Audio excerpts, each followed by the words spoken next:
return to you.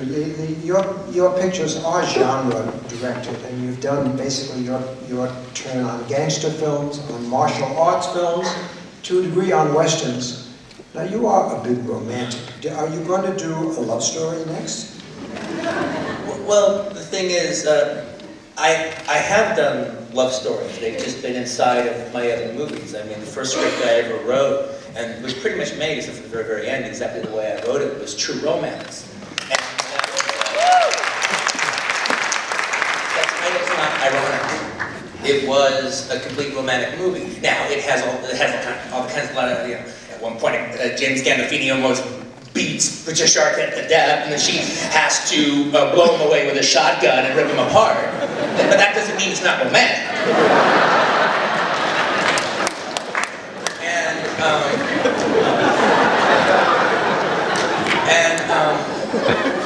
To me, the Kill Bill movies are tragically romantic. I mean, I think you could look at Kill Bill as a metaphor for the dissolving of a marriage very, very easily. It's all right there.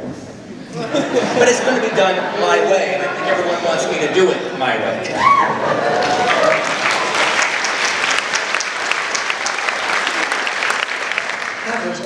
The rhythms of filmmaking are crazy making in a way. I mean, in Toronto, when your picture was first shown a year and a half ago, you know, candidly, it didn't create that huge amount of excitement.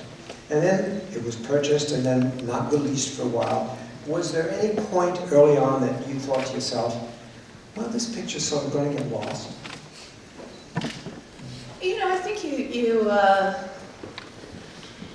certainly occurred to me, but it just kept kind of gathering a certain kind of momentum, and I think there's so much, or maybe I'm projecting my own curiosity onto a conflict that's so abstract and so underreported that you know, and it's sort of attempt to unpack it a bit, and so I think that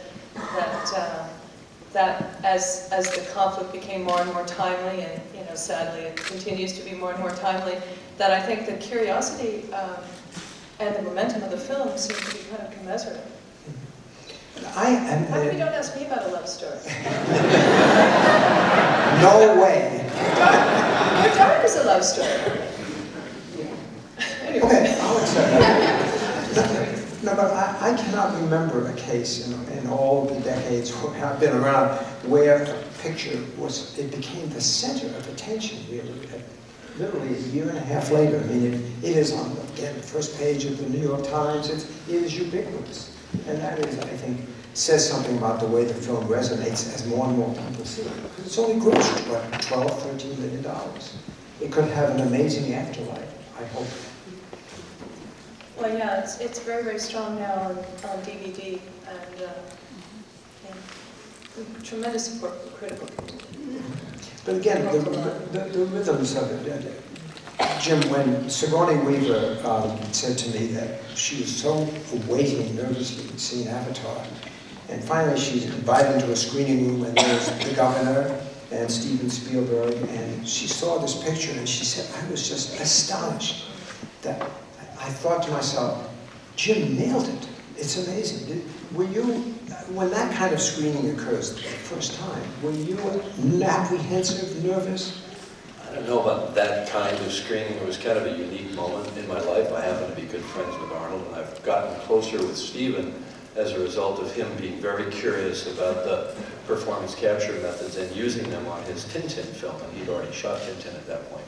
And he sort of wanted to, he asked me that when I finally screened the completed film, could he be there? And I hadn't seen the film from end to end. That was actually the first time I saw it in 3D from start to finish. So in a way, I was trepidatious going into that screening. But I also had promised both of them that they would be there. So it was a unique screening, and I was there with my cast. And within the first few minutes, the cast started to react, Sam especially, who is a huge movie fan. He wants to be an actor, or he is an actor, because he loves movies, he's a fan of movies, which is why he doesn't mind making, you know, action movies. And he doesn't sort of create that two-tiered thing that actors do. Well, I'll do this one for the art, and I'll do this one for the money.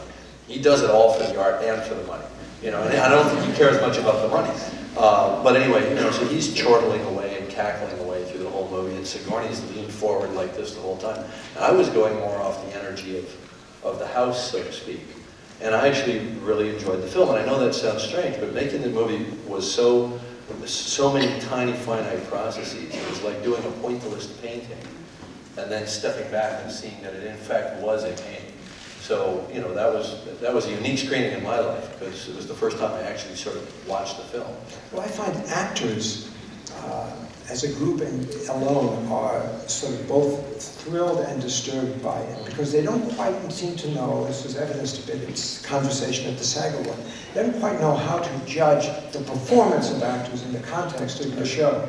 Well, there's this sort of conceit that photography is pure and performance capture is an adulterated form of acting, when in fact I would submit that photography is subject to administrations of the DP, makeup, hair, wardrobe, editing, all of those things that make it an art form.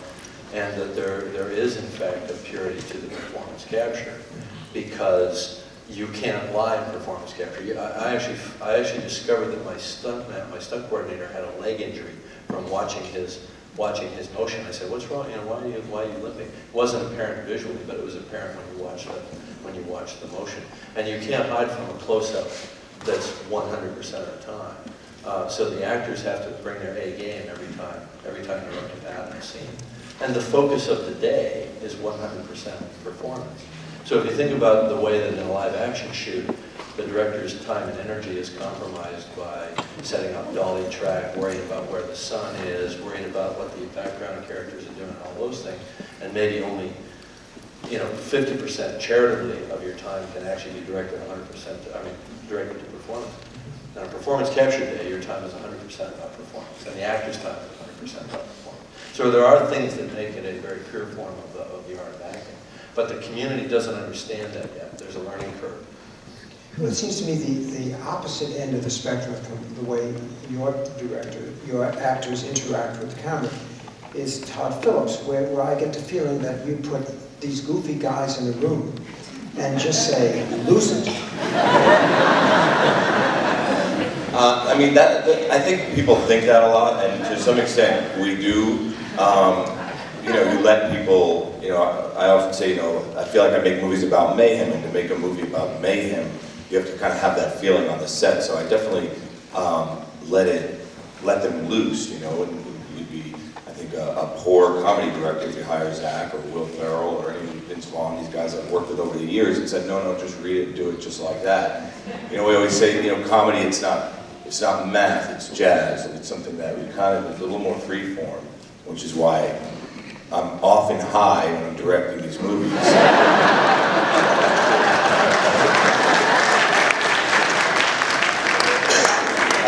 Because I feel that it helps.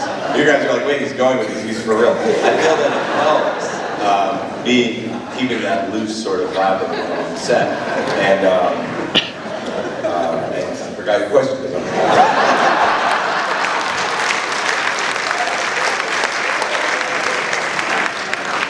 In casting that role, you did deliberately, you go with an interesting bunch of guys who aren't big stars, and you sort of made them stars. Now, did you deliberately steer away from choosing stars for that picture? I honestly did. I felt like a lot of the comedies that we've been seeing in the last 3 or 4 years had a lot of the same kind of 8 faces switched up and put together in different, formulas. But I thought there was something about, actors, I think, bring baggage with them of other movies and other performances, and I think oftentimes, when an audience comes in and they see Ben Stiller, they almost have their arms crossed and they go, all right, Ben, show me what we can do this time. And he has to work hard. It almost takes him the first 8 or 10 minutes of the movie to win them over, and then, they're like, okay, I'm on for this ride. And with new guys, I always felt like when we did these screenings, they kind of come in with open arms, and it's just sort of the right vibe that feels for the comedies that I like and that I was doing. And these guys, Zach is somebody I've known for 10 years, and I just wanted to find the right project for him. So it was sort of